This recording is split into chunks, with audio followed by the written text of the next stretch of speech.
never know what's going to happen when you pick up an almost 70-year-old Vietnam vet hitchhiker in a strange mountain town. But in my case, it led to a free OG wilderness pass to Yosemite National Park. Hi, I'm Joe McLeish. I'm just working on a John Muir Trail hike, and we stopped on the way back through Yosemite to look at Pt.1 Dome. It's on Highway 120 up in the high country, and we're looking up. See two climbers coming up and one guy in the lead. The guy in the lead is starting up a pretty steep slope up there. That's not something I would be doing. So that's plutonic right there. Yeah, what happens is when the stuff comes up underneath, it goes like this. It comes up like this in a kind of a bubble shape, and so it put different stress lines in the underneath part. Right here. Yeah. And you come straight down to the bottom of that. There's an arch in there. Oh yeah. Okay. So you'll see a lot of those arches all over too. That's another result of this stress stuff. So that's your geology lesson, folks. What part about coming up here? Mine, physical, getting to test myself, even though I failed this time, getting to come up here and then to see all this stuff. I just love the outdoors and the granite and the trees and all the rest of it. It's hard to say. The whole experience is really great. Yosemite is a breathtaking 1,200 square mile area of the Sierra Nevada mountains. All right, so we've begun descending into the Yosemite Valley.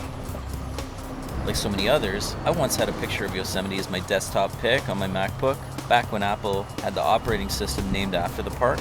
But it was stumbling across the Ken Burns National Parks documentary while trying to while away the hours during the pandemic the previous week that got me thinking how doable a Yosemite adventure would be. It wasn't so much that I was taken by the white male bravado and presidential myth-making therein. I just thought it would be accessible and maybe a personally inspiring trip.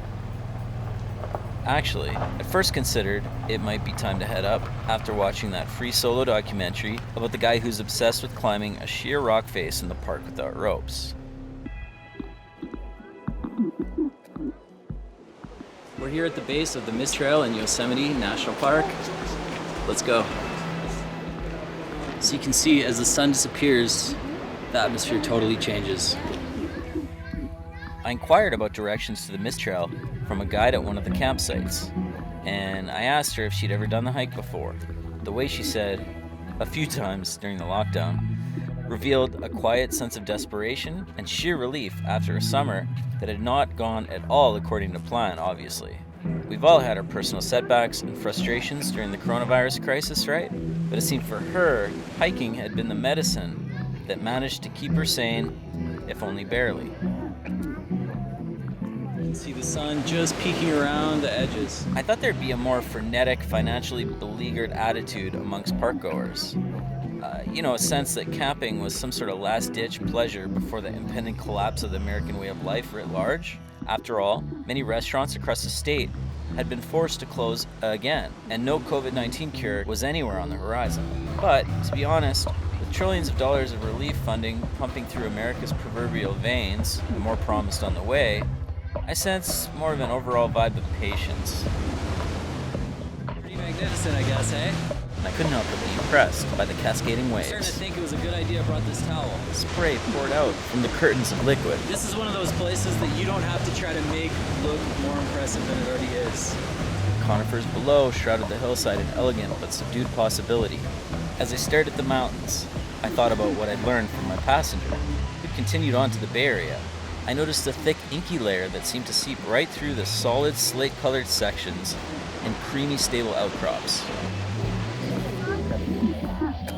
From Banff in Canada to European tourist traps to the streets of Vancouver and San Francisco, I remember starting to see Asian residents and guests begin to wear face masks years ago, around the time of the SARS outbreak, maybe even before. That was something they did, I remember thinking. It almost seemed like an unnecessary precaution. But all that's changed now. Sitting up there on the summit, looking out over the valley below, I realized this is the first year of spotting US folk on trails like these sporting masks.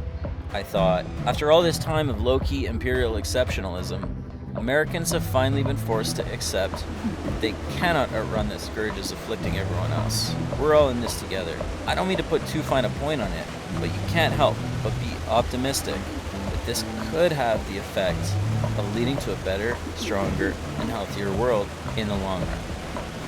How did you spend your pandemic? Tell me you've taken advantage of this coronavirus to do at least one thing to better yourself. And if not, tomorrow is like the perfect day, right? Yeah. And the last one up here, there's still some light. Better hustle to make it back down. It's a true penner with frequency horizon. Trails are a place to push yourself, but it's a relatively controlled environment too. So it's a lot of fun to feel yourself overcoming personal challenges, feeling those muscles start to breathe. I made it all the way down and found the camping ambiance was strong. I slept pretty good, my mind engulfed in authentic natural beauty.